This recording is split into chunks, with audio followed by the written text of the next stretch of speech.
kali, subuh pun main terus. Satuan Polisi Pamong Praja dan WH melakukan razia di tempat-tempat hiburan di Kota Langsa yang tetap nekat beroperasi di bulan Ramadan.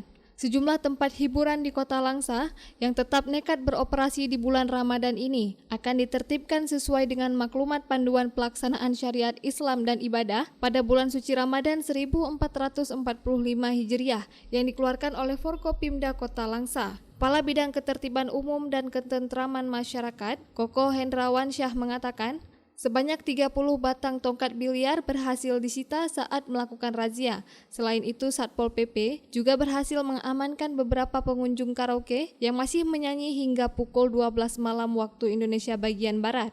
Saat melakukan razia, petugas gabungan juga menemukan sekelompok masyarakat yang sedang menggunakan sabu-sabu. Meski pelaku tidak ada yang berhasil ditangkap, namun barang bukti berupa alat hisap sabu dan 1 unit sepeda motor berhasil diamankan dan dibawa ke Polsek setempat. Kepada seluruh masyarakat, siapapun dia, maupun non-muslim maupun orang Islam apalagi, untuk menghormati bulan Ramadan.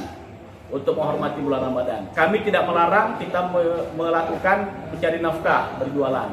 Tapi tolong hormati bulan Ramadan. Hormati maklumat yang telah dikeluarkan Forkopimda kita, pimpinan-pimpinan kita di sini.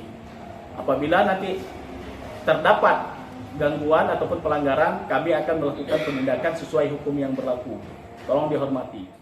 Seperti diketahui sesuai dengan maklumat panduan pelaksanaan syariat Islam dan ibadah pada bulan suci Ramadan 1445 Hijriah yang dikeluarkan oleh Forkopimda Kota Langsa, antara lain disebutkan bahwa tempat hiburan musik dan karaoke serta biliar dilarang untuk beroperasi baik siang maupun malam hari.